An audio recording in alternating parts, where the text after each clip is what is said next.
विद्यार्थियों, यह है कीर्तिमान एकेडमी ऑफिशियल यूट्यूब चैनल। मैं पूजा मैम आप लोगों के लिए मॉक टेस्ट अपठित गद्यांश का मॉक टेस्ट पेट 2023 के लिए शुरू कर रही हूँ। तो आज के टॉपिक में अपठित गद्यांश को देखते हैं। तो पहले इसके प्रश्नों को देख लेते हैं, फिर गद्यांश को पढ़ते हैं। तो हमारे सारे प्रश्नों के सवाल के जवाब इसमें मिल जाएंगे। पहले प्रश्नों को देख लेते हैं। लेखक ने आंतरिक जगत में काम करने का गणित किसे कहा है? भक्ति को, इच्छा ना करने को, विनम्र रहने को या फिर कष्ट भोगने को। अगला प्रश्न है, भारतीय मनीषी के चिंतन का विषय क्या है?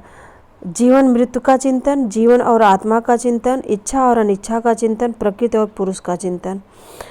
अगला प्रश्न है, इच्छा का जीवन में क्या प्रभाव पड़ता है? आनंद देती है, सुख देती है, लालसा बढ़ाती है या फिर कार्य क्षमता बढ़ाती है। इसी तरह अगले प्रश्न को देखते हैं। मानव के लिए जीवन एक लंबी मृत्यु कब बन जाता है? बीमारी में, सुख में, हर्ष में या फिर इच्छाओं के बढ़ने में। तो ये रहा प्रश्न और विकल्प। अब आइए अपठित गद्यांश को पढ़ते हैं, तो सारे सवालों के जवाब इसमें मिल जाएंगे। भारतीय मनीषी हमेशा ही इच्छा और अनिच्छा के बारे में सोचता रहा है। आज जो कुछ हम हैं उसे एक लालसा में सिमटाया जा सकता है, यानी जो कुछ भी हम हैं वह सब अपनी इच्छा के कारण से हैं।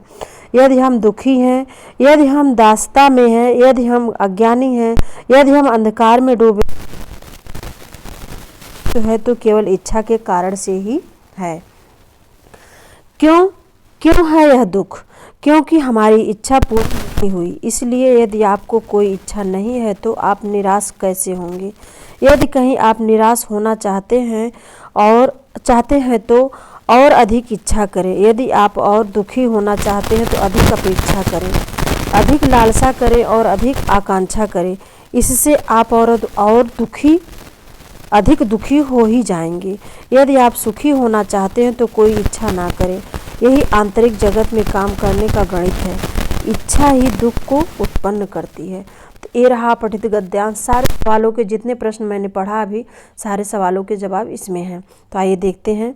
लेखक ने आंतरिक जगत करने का गणित किसे कहा है?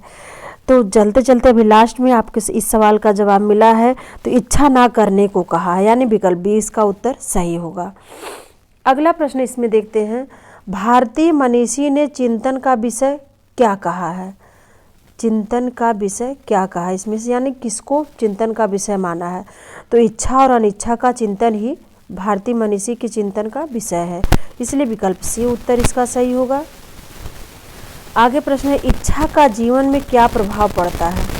तो इच्छा का जीवन में लालसा बढ़ाती है, यही प्रभाव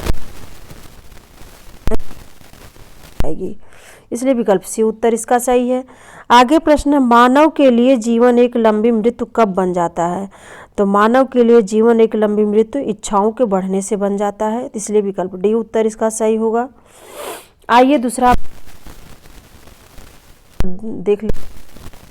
वीर वे होते हैं तो कौन है? जो फल पाने के लिए उत्साह दिखाते हैं, या फिर जो कर्म भाव से उत्साह दिखाते हैं, या फिर जो निष्काम भाव से उत्साह दिखाते हैं, या जो आनंद विनोद करने में आनंद किस कारण से मिलता है? कर्मफल, व्यक्ति या वस्तु पर ध्यान केंद्रित होने से, या फिर उत्साह पूर्वक कार्य करने से, आलस्य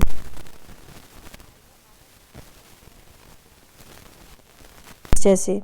अगला प्रश्न है, सच्चा उत्साह वही होता है जो मनुष्य को कार्य करने के लिए प्रेरणा देता है। रेखांकित उपवाक्य किस प्रकार का उपवाक्य है? प्रधान उपवाक्य है या फिर वाक्य है? आगे प्रश्न इसका है, उत्साह के मार्ग में सबसे बड़े रुकावट है, यानी उत्साह के मार्ग में सबसे बड़े रुकावट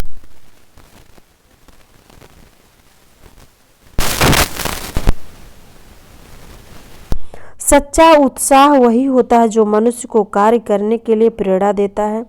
मनुष्य किसी भी कारणवश जब किसी के कष्ट को दूर करने का संकल्प करता है, तब जिस सुख को वह अनुभव करता है वह सुख विशेष रूप से प्रेरणा देने वाला होता है।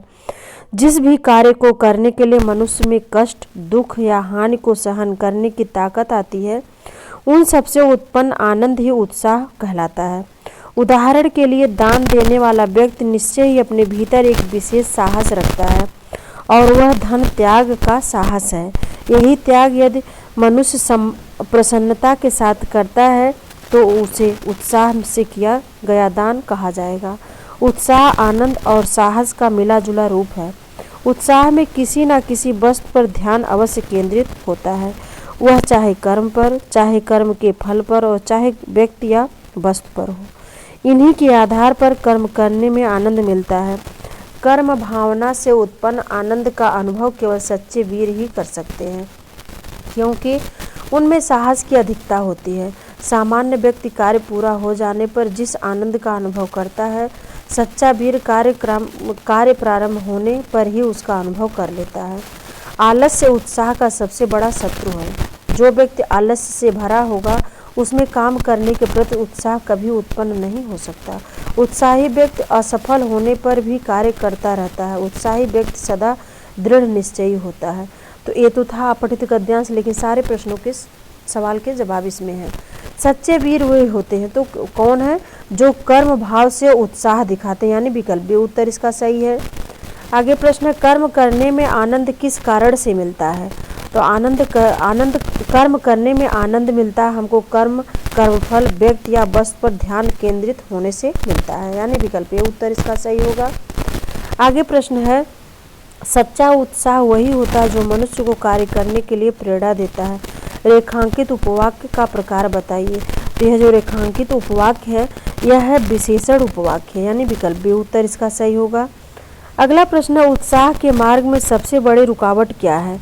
तो उत्साह के मार्ग में सबसे बड़ी रुकावट है आलस्य, यानी विकल्प डी उत्तर इसका सही है। तो ये था आज का अपठित गद्यांश का वीडियो। इसको ध्यान से पढ़िएगा, प्रश्न को सॉल्व करिएगा, सारे प्रश्नों के सवाल मिलेंगे और पढ़ते रहिए, स्वस्थ रहिए। तब तक के लिए नमस्कार।